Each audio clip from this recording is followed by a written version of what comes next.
So maybe you're saying, all right, I'm sold. I want to buy some. Where? Where should I buy real estate? Okay, first and foremost, near jobs, please. We see a lot of people saying, hey, look, you can buy a property in Detroit for $1. And, we've got the auto industry there. So it's going to come back, right? I don't know. It is having a bit of a comeback. The U.S. is starting to build some good cars. But here's the question to ask. Is the auto industry really going to stay in Detroit?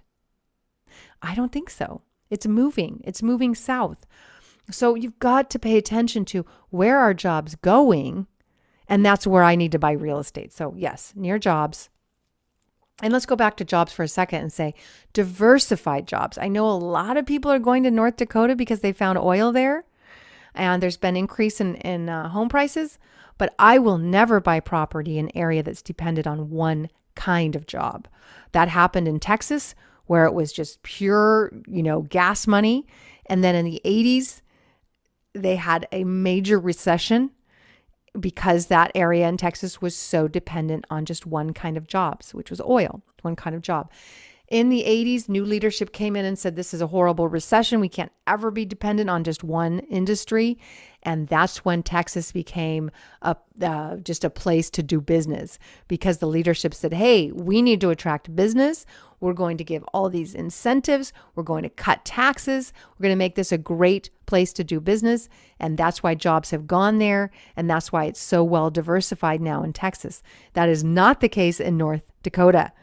People are going there for one reason alone, and it's for gas, for oil. So I don't know. That just sounds a little too risky to me. Near jobs, but jobs that are diversified. Near people. Obviously, people follow jobs. Unless you're a retiring baby boomer. So we've got to follow them too, find out where they're going. Affordable housing markets, that's where they're going. We've got a lot of baby boomers, right? It's a huge population that is looking at retirement and saying, oh man, I don't have as much money as I thought I had. I just want to downsize, move somewhere where I can pay cash for my house and just retire. So affordable housing is going to be very, very important.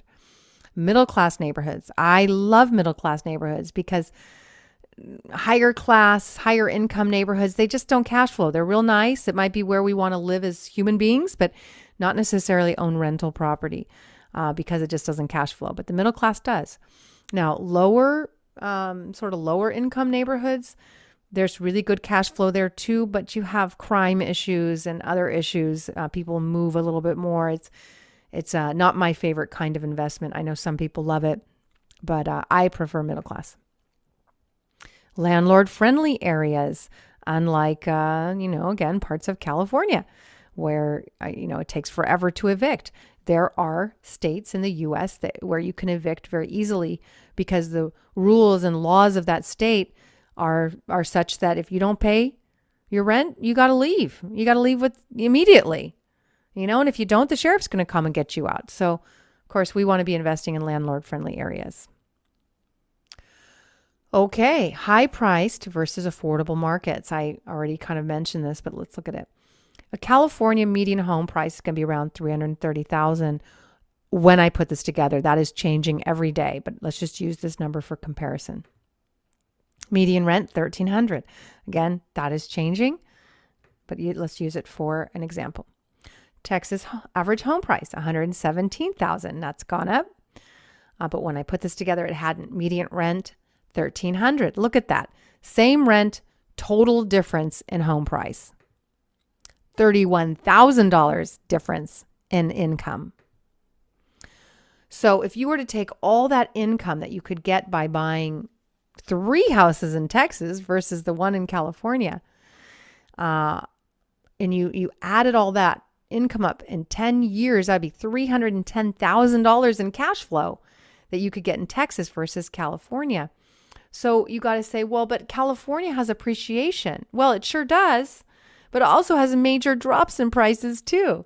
So you just got to ask yourself, in 10 years, is that property I bought in California going to be worth $643,000? That would be the difference of not getting the cash flow now, but getting the appreciation later.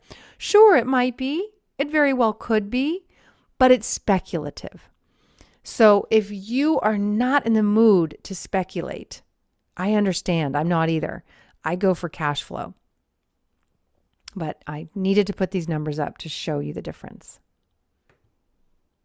Again, is California landlord friendly? Can you get good asset protection? Not as friendly as Texas and not as good asset protection as Texas. So again, let's compare more markets. Let's say you bought this $100,000 home in California. That's going to be pretty much impossible to do today. You could have done it last year. But, if you did do it today, it would be a nasty neighborhood, right? It would be a D neighborhood. Crime, bad schools, needs work, maybe rents for $800 if you can get the rent and safely get out of your car to collect it. If you bought a $100,000 house in Dallas, it would be in a B- neighborhood. So kind of lower middle class, but still good. Good schools, not great, not the best, but decent schools. And you could have it totally rehabbed like new that rents for $1,100. Or you could buy a $50,000 house in Cleveland, which might be a B neighborhood. So step up, pretty good neighborhood, good schools, already rehabbed. Why not buy two of them for the price of one in Dallas or California? And it still rents for that $800. Times two is $1,600 a month in rental income versus $1,100 in Dallas or $800 in California. So go for the cash flow, right? Okay, linear versus growth markets. Linear market is, like I said, Dallas. It's just not super exciting. Any of the markets that Real Wealth Network promotes are kind of boring markets, honestly. It's just like that straight line. It doesn't do a lot. Whereas in California, oh boy, it's a wonderful roller coaster of ups and downs. As long as you buy on the down and sell on the up, you will be happy. But if you buy on the up and sell on the down, you will not. Unfortunately, that's when people buy. They buy at the peak, they lose all their money, and then they just are depressed and sell at the trough. So in California, if you are a pro and you know how to buy right and buy low and hold on, you'll make money in the long run, but you won't make cash flow. You just have to know timing. It's kind of like day trading. You can make a lot of money day trading, but you can lose it too. You got to know what you're doing. It's an art. Whereas in, these linear markets, you almost can't screw up. All right. So what causes growth? I mean, right now we know California is on fire. Nevada's on fire. I mean, the sand states that had the most foreclosures, oh my goodness, inventory is almost non-existent and people are bidding up, making multiple offers. I mean, there's houses that are getting 90 offers once they're on the market and prices going up, up, up, up. So what's causing all of this? Usually in a good market, in a normal, unmanipulated market, the reason why home prices would go up is that salaries increase and people can afford more. Or it might be that financing gets really easy. Anyone can get a loan and put very little money down, and all of a sudden prices go up because it's more accessible. We know what happens when financing's easy. It creates future foreclosures, doesn't it? But it also creates growth in the meantime. A low supply, high demand. That's what we're in right now. Low supply of inventory, high demand. Ooh, prices go up. And then, like I said, inflation. But with any of these things, we've got to understand, will it last? Are we speculating? I tend to want to focus on the ones that will last, which is salary increases. That tends to last. Ease of financing, we already know that can change on a dime. Low supply, high demand, that can change on a dime. Inflation is probably here to stay. So between inflation and salary increases, this is where I want to do the buying. I want to do the buying in places where there are jobs. And we already know inflation is going to happen no matter what.